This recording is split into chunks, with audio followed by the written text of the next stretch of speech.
اعوذ باللہ من الشیطان الرجیم، بسم اللہ الرحمن الرحیم۔ آڈیو نمبر 111، انا فتحنا لک فتحا مبینا، صلح حدیبیہ پارٹ 2۔ پچھلے آڈیو میں ہم نے سنا کہ نبی اکرم صلی اللہ علیہ وسلم نے عمرے کا خواب دیکھا تھا، اور نبی کا خواب تو سچا ہوتا ہے، تو نبی اکرم صلی اللہ علیہ وسلم اپنے ساتھ 1400 یا 1500 صحابہ کو لے کر عمرے کے لیے نکل پڑتے ہیں۔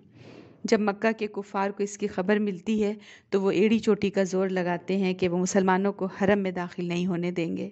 ادھر نبی اکرم صلی اللہ علیہ وسلم کی اونٹنی قصوہ حدیبیہ کے مقام پر بیٹھ جاتی ہے، تو نبی اکرم صلی اللہ علیہ وسلم وہیں پڑاؤ ڈال دیتے ہیں۔ آپ صلی اللہ علیہ وسلم کے پڑاؤ کے دوران کئی لوگ ڈپلومیسی کے طور پر آ رہے ہیں۔ سب سے پہلے خزاع قبیلے سے ایک آدمی جس کا نام بدیل تھا اپنے کچھ دوستوں کے ساتھ آیا۔ یہ جو قبیلہ تھا خزاع کا، وہ نبی اکرم صلی اللہ علیہ وسلم کا خیر خواہ تھا۔ اس نے آ کر نبی اکرم صلی اللہ علیہ وسلم سے پوچھا، آپ لوگ کس لیے آئے ہیں؟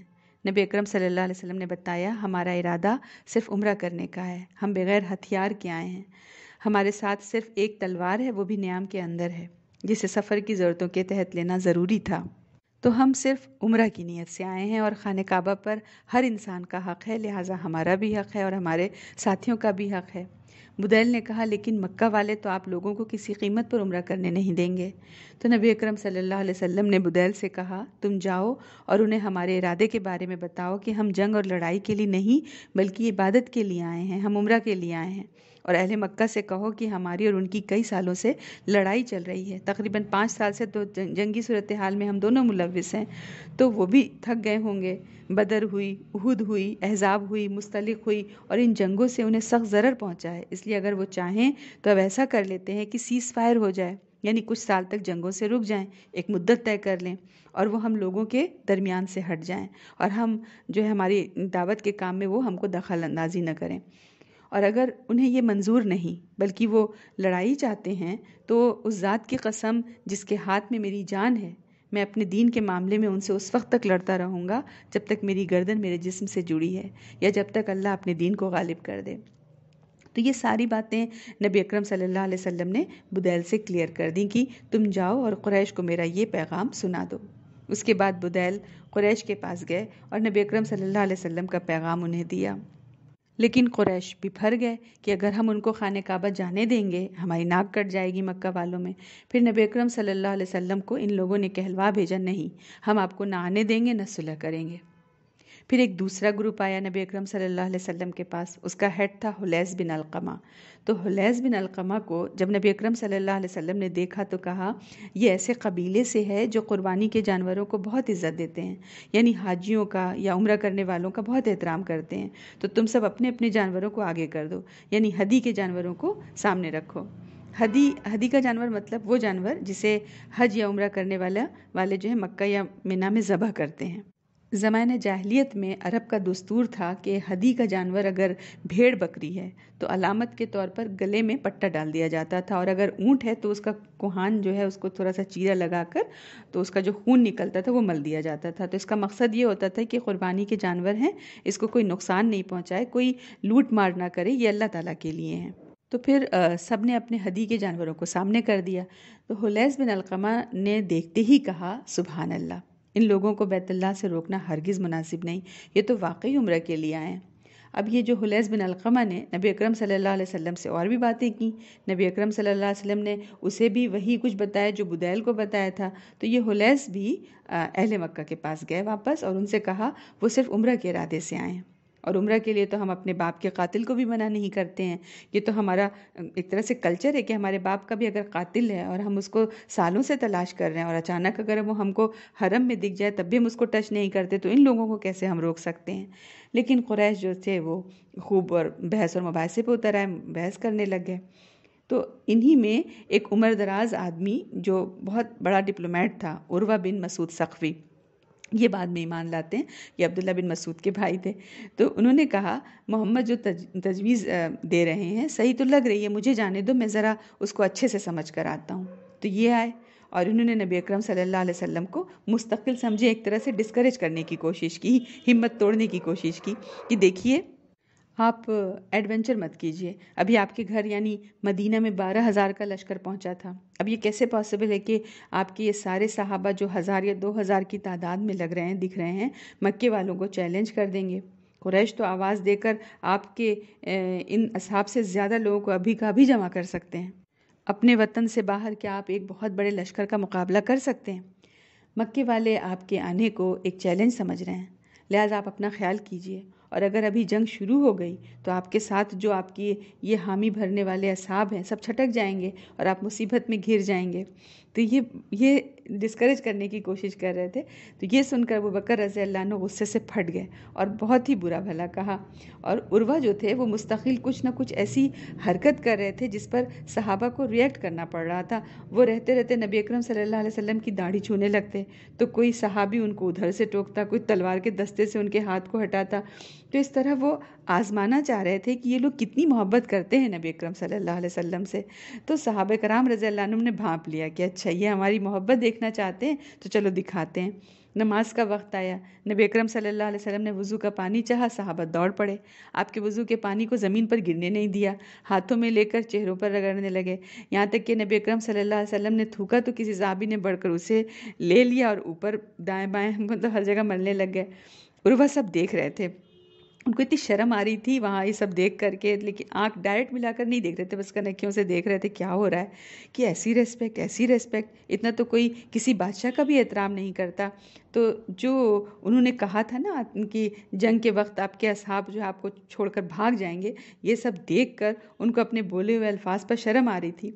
یہ جو یہاں پہ جو ایک تھوک والی بات آئی ہے وہ صرف اسی اوکیزن پہ تھا، اس کے علاوہ پوری سیرہ میں ایسا واقعہ نہیں ملے گا. تو جیسی ضرورت تھی ویسا ان لوگوں نے کیا. ان لوگوں کو یہ تاثر، صحابہ کرام رضی اللہ عنہم کو یہ تاثر دینا تھا کہ نبی اکرم صلی اللہ علیہ وسلم اگر بڑھ جائیں گے تو کوئی پیچھے نہیں ہٹے گا، جو وہ چاہیں گے وہی ہوگا. ہم ان سے اتنی محبت کرتے ہیں.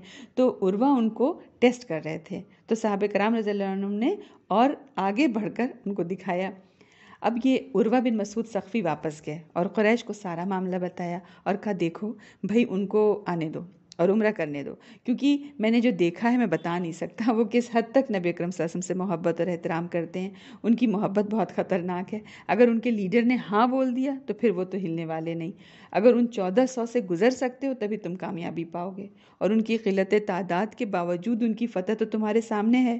بدر ہے، احد ہے، احزاب، مستلق، اور جنگ اور لڑائی میں تو ہمت ہی کا تو کھیل ہے. اس لیے بہتر ہے کہ تم لوگ انہیں عمرہ کرنے دو. اور وہ جو کہتے ہیں نا وہ بات کے پکے ہوتے ہیں تو وہ عمرہ کریں گے اور چلے جائیں گے. پھر عروہ نے کہا میں کوئی ہوا میں باتیں نہیں کر رہا ہوں، بلکہ میں قیصر اور کسریٰ اور نجاشی جیسوں کے دربار میں جا چکا ہوں. یعنی میں ایران اور روم اور حبشہ کے بادشاہوں کے دربار میں گیا ہوں. کہیں کا بھی دربار ہو، کسی بھی بادشاہ سے اس کے درباری اتنی محبت اتنی تعظیم نہیں کرتے جتنی میں محمد صلی اللہ علیہ وسلم کی دیکھ کر آیا ہوں. پھر جب قریش کے بہت سارے جو جس میں جوش تھا، نوجوان جو تھے، انہوں نے دیکھا کہ بڑے بڑے لوگ صلح چاہ رہے ہیں، تو انہوں نے صلح میں ایک رخنہ اندازی کا پروگرام بنایا کہ ہم جو ہے رات میں یہ انہوں نے ڈیسائیڈ کیا کہ چپکے سے نکل کر مسلمانوں کے کیمپس میں جائیں گے اور ہنگامہ برپا کر دیں گے. تو اور مطلب ایک جنگ کی نوبت آ جائے گی. تو رات کی تاریکی میں 70 یا 80 نوجوان نے مسلمانوں کے کیمپ میں چپکے سے گھسنے کی کوشش کی، لیکن اسلامی پہرے داروں نے ان سب کو گرفتار کر لیا. پھر نبی اکرم صلی اللہ علیہ وسلم نے صلح کی خاطر ان سب کو معاف کرتے ہوئے آزاد کر دیا. اب نبی اکرم صلی اللہ علیہ وسلم نے سوچا کہ ایک سفیر روانہ کریں جو ہماری بات اچھی طرح سے قریش کے سامنے رکھ سکے. تو نبی اکرم صلی اللہ علیہ وسلم نے عثمان غنی رضی اللہ عنہ کو بلایا اور قریش کے پاس ان کو روانگی کا حکم دیتے ہوئے کہا کہ انہیں بتلا دو کہ ہم لڑنے نہیں آئے ہیں، عمرہ کرنے آئے ہیں. انہیں اسلام کی دعوت بھی دو.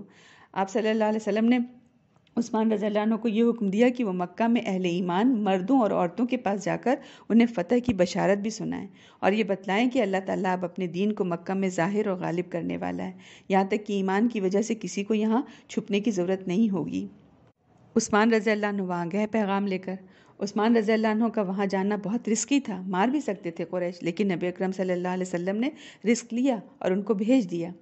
عثمان رضی اللہ عنہ جب وہاں کے لیے نکلے تو ان کے بہت سے رشتہ دار ان سے ملے. کوئی ان کو گھوڑے پر بٹھا کر اپنی پناہ میں مکہ لے گیا. قریش کے لوگوں کے پاس جا کر عثمان رضی اللہ عنہ نے نبی اکرم صلی اللہ علیہ وسلم کا پیغام پہنچایا. پھر ان لوگوں نے کہا ٹھیک ہے ہم مشورہ کر کے آپ کو بتاتے ہیں. تو مشورہ میں انہوں نے کئی دن لگا دیا. وہ ڈیسیجن ہی نہیں لے پا رہے تھے کہ عمرہ کرنے دیں یا نہ کرنے دیں. انہی کی ٹیم میں کوئی بہت سختی سے عمرہ کرنے کی اجازت کے فیور میں تھا تو کوئی خلاف، اور کچھ اکنامکلی بھی عمرہ کرنے کو صحیح کہہ رہے تھے کہ وزٹرز آئیں گے، ٹورسٹ آئیں گے تو اتنا ہی ہماری اکنامی کے لیے اچھا ہوگا. تو ان میں آپس ہی میں اختلافات ہو رہے تھے. اس وجہ سے انہیں ڈیسیجن لینے میں دیر ہوئی. اس لیے عثمان رضی اللہ عنہ کو لوٹنے میں تاخیر ہوئی. اب تاخیر ہوئی تو یہ بات اڑ گئی کہ ایسا لگتا ہے کہ عثمان آ نہیں رہے ہیں تو کہیں ان لوگوں نے ان کو شہید نہ کر دیا ہو. جانے آنے میں اگر ہم سمجھیں 10 روز لگتا تھا تو ان کو 20 روز لگ گیا ہوگا. تو ان کا شک یقین میں بدل گیا. یہ اڑتی پڑتی خبر نبی اکرم صلی اللہ علیہ وسلم کو بھی پہنچی اور 1400 صحابہ ان لوگوں کو بھی یقین ہو گیا کہ عثمان غنی رضی اللہ عنہ شہید کر دیے گئے.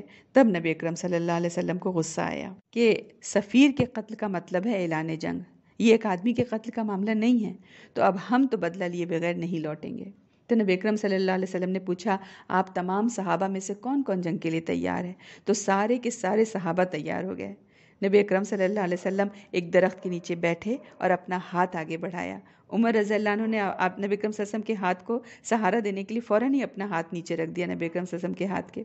سارے صحابہ جو 1400 کے قریب تھے باری باری آتے رہے اور بیعت لیتے رہے کہ یا رسول اللہ مرتے دم تک آپ کا ساتھ دیں گے.